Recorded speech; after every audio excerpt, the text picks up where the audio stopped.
Akin yung yellow.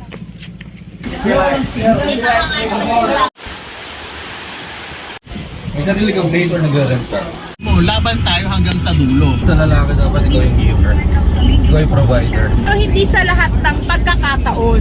Kung talaga namang nakakaluwag-luwag yung babae, pwede namang pareho kayo, di ba?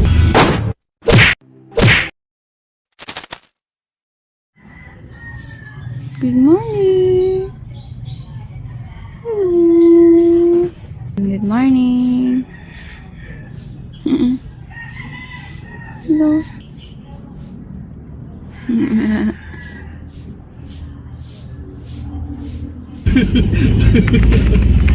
Times 2. Hi guys! So pupunta kami ngayon sa Pugad. Ito ay ako din naman, first time ko rin sa Pugad. So nakastop kami kasi naghahanap kami ng bilihan ng paper plate tsaka disposable pieces. Sana. Pagkakaalam ko doon may court. Sa bawang kanina. Mamadali na tayo eh. Mahal din sa abot. Tangalin? Yeah. Ay, oo nga. Ayun, parang mas tatay mo, ayun. Amort ka. Nandiyan si Uy, loko. Ganitong oras tayo Pugad. Hindi nyo masusulit eh. Pero pwede yata yung sa Pugad na i-adventure lang sa loob, hindi mo swimming. daanan Pwede lang yun. natin na pwedeng daan. Alam mo yung vibe? Kapwakan ba yun? River, ma'am, river. Ay, river Pero ba? para siyang may falls. Natatawa kami, nagkakwentuhan kami, sabi namin, divert natin yung kwento, huwag na namang kumain. Ay, Huwag naka-elsa ha, huwag naka-elsa. Oo, PG-18 yan. PG-18. Huwag na natin, huwag ganyan pag-usapan natin. Pagkas yun lang na, pupunta at pupunta doon. Papupunta lang din doon. Umalis ako sa kwarto kasi may nagkakadal. Pagpunta ko doon sa receiving area, kita ko sa bintana may nagkakadal din.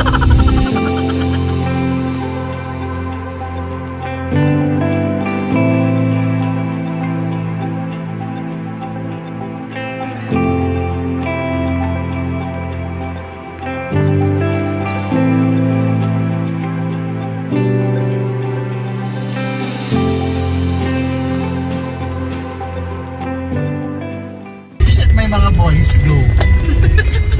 Laban. Okay guys, so here na sa Tapuakan muna.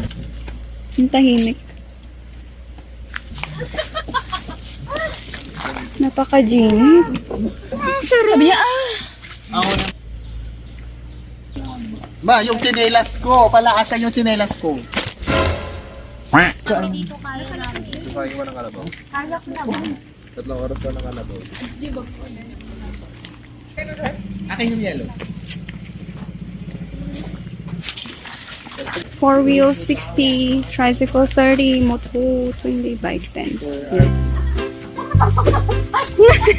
Harap na! Diyan yung pababa. May store.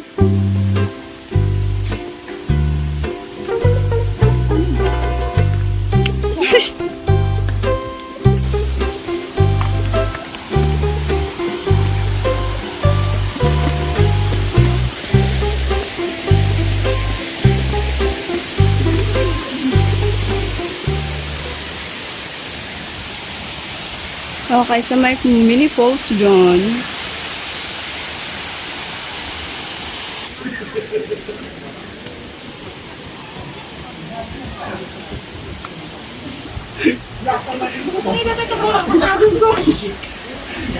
Sabi, ma'am. Wala. Hanapin mo kami. Ginusto nyo yan. Award ang hangin. Liligo na kayo, nagandahan pala kayo. Hindi maganda nga maligo ngayon, sir, kasi malinaw. May pang-outfit ba kayong pang-ligo? Makikilalaban na swimsuit rito. Correct. Ayan, mayroon silang dressing room at saka comfort room. Yung falls, tas may washing area dyan. Grill area. And andito may store dyan, tapos andito yung cottages. Yan. Basura mo, iuwi mo. Yan. Tapos may mga, ayan, nakaseparate. ang mga basura na may nasusunod. Tapos pwede kang bumaba dito. Ayan. Yun ang river. Napakaganda ng simoy ng hangin dito, guys. Ang sarap ng hangin. Napaka-fresh. Fresh air. Oh. Oh, wow. Tapos ng hangin, guys. Ang ganda. Hi, Sam! So for today, we're here at the Tapuacan River. So dito po ay matatagpuan sa Bugong Daon. So mayroon tayong mga cottages dito na po. I don't know kung may bayad siya for rent ng cottage. Pero maganda yun.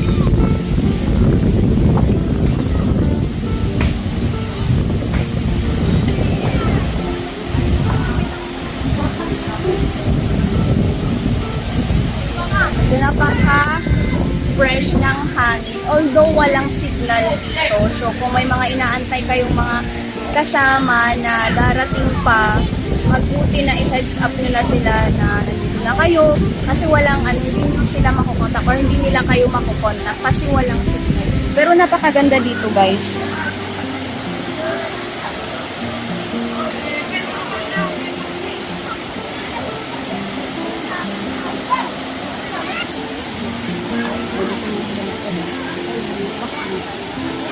Yan, so ito yung river, so mahaba.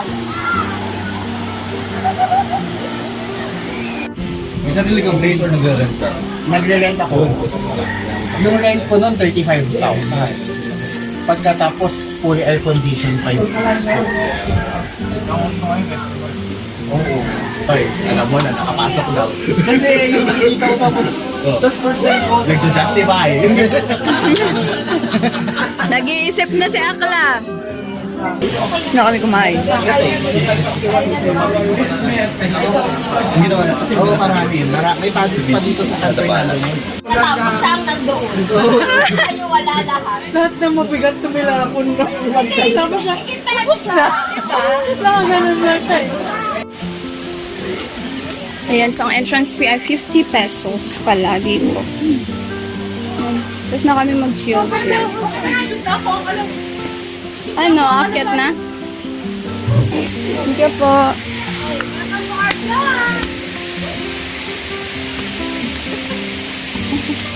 Ang hirap umakyat kasi ang tirik. Sobrang hirap umakyat. Ano na nangyari doon? Kalakasan na lang ng sigaw eh. Ang taas pa nun. So, akyat ulit kami. Ang pinagagagawa ko sa Ayan. buhay. Ay, kaya ba hindi? Hindi, akit mo na. Okay lang yung pababa, pero yung paakyat, sobrang taas. Masakit siya sa paa. Saka talagang nakakahingal. Tapos walang signal talaga doon sa baba. So, ngayon lang namin na-contact yung kasama namin na darating pa. Tapos yan o, pataas dyan, akyat. So, kung mahina yung makina ng sasakyan mo, maglakad na lang yung mga sakay mo paakyat. Tapos saka mo na lang i-drive yung sasakyan paakyat. Ayan.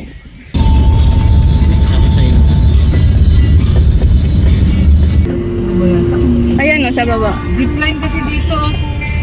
Activity area lang to. Ay, ayan yung mga adventure. Oo. Ayun, maganda yun oh. Alin? Ayun. Bahala na Ayan kayo. yung mga adventure. Ibig kong ito.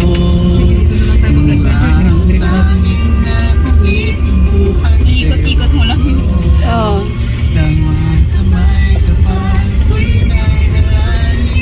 Sige, go. Yay! Ikot ka isa pa. Kainis. Parang feeling ko pa wrong turn ito. Parang. Balik na tayo, pa wrong turn na.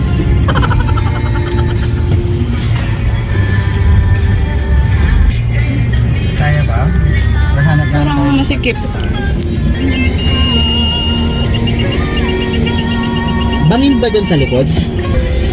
Paano kaya kapag ganito no gabi, pagkas nagaganito ka no, nagmamaniobra kapag kasi biglang may lumabas na mga kwan?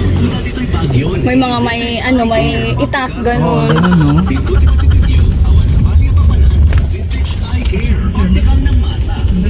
Guwapo. Ah, budang.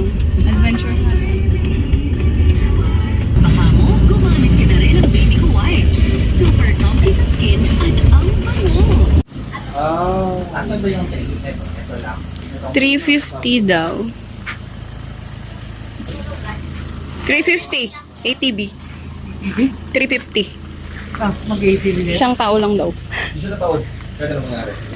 Hindi. May mga gamit sila dito. Pero tatapusin mo yung trip. Malawak.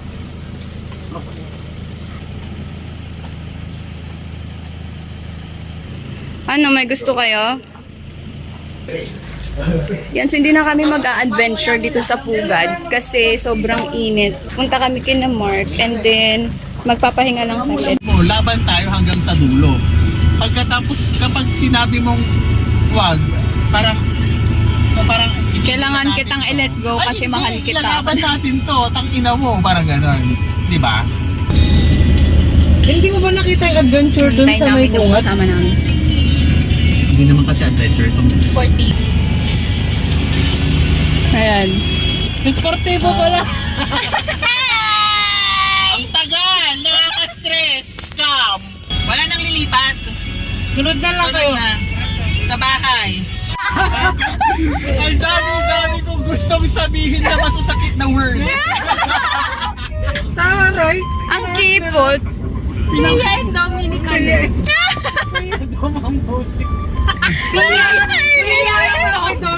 Ano? Pia Inini. Bea and Dominic. Ah, Para na rin akong nagbabanana boat kapag kalumili ko si Aina. Ayoko lang i-preno, magtatagal na naman tayo eh. Na. Kasi arangkada ulit. alam nyo kasi yung mga the ones, sila yung kumakanta bago sila kumanta, meron silang wine. Marami Kaya sinasabi. Kaya sabi niya, may mga relasyon daw kasi na parang hanggang sa dulo. Sa isang relasyon daw, may nauuna, may nauhuli. Parang nape-pressure yung mga nasa huli. Yung mga nasa una, yung parang inuhold nila yung pangarap nila. Yung nandito na ako pero hindi ako pwedeng gumalaw kasi iniisip ko yung jowa ko na hindi pa nakakapag-move. Ni-stall ko yung mga opportunities ko sa buhay habang hindi ka pa nakakarating sa ako. Kung minsan magtutulungan at magtutulungan kayo. Pag gusto nyong umangat nung isa, tulungan mo siya.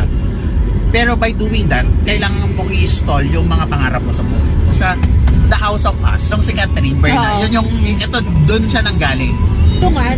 Tulungan. Pero kung uubusin mo yung isa just because the reason mo is kailangan kong mauna at tinutulungan mo ko. Oo, kaya dapat Parang tulungan. wala namang Pero purpose. sometimes kasi hindi eh. Diba? Most often Tingnan na mo si Catherine, naubos siya kasi dun sa love story nila, siya lang yung nagmumove para kay Daniel. Dapat kasi sabay din. Di ba parang, paano ba pagsabayin? Hindi, okay lang na hindi sabay. Basta yung nasa huli, may ginagawa din para Pero umangat. aminin nyo nga to mga boys, parang insecurities nyo ba daw? Na parang, yung kapag yung girl is ang layo na nang narating sa buhay. May time naman na parang babawi kami dun. Kaya naman namin higitan. Pero yung utang na loob, sobrang... Sa'yo, insecure. Magkaiba sila yung Kasi sa lalaki dapat ikaw yung giver. Ikaw yung provider. Ganun, apaka-toxic mo. In the future, di ba?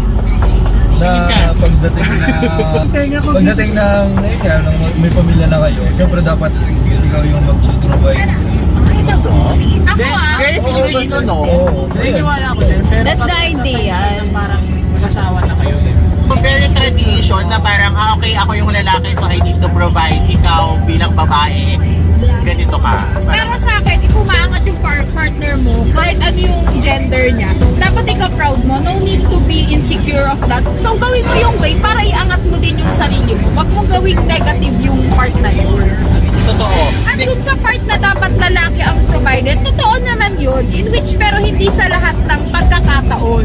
Kung talaga namang nakakaluwag-luwag yung babae, pwede namang pareho kayo, di ba? Totoo. Hindi naman laging dapat yung Yung lalaki. ego kasi pwede mo rin i-babae.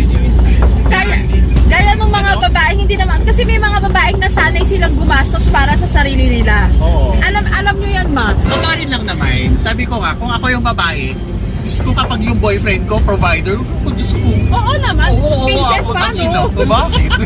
Ano, give and take lang. Pero sa'yo pag kayo. bandang huli, syempre, dapat talaga lalaki yung provider. Dapat Gano'n. protector.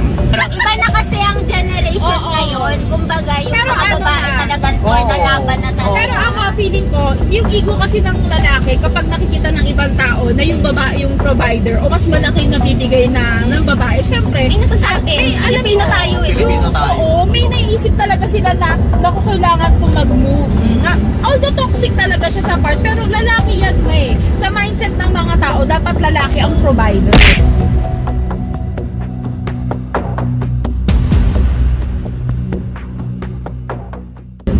May gulo lang yung pinag-uusapan natin kanina. Hindi, yung topic na to, pang inuman to eh. Ito eh, dapat- Ay, hindi ito. Ganito pang tabi ko pag inuman ako. Iba yun. Mabuti bang mga lapis sinusulatan ng papel at mas mapalad ang kamatis maya't maya'y nabibisil.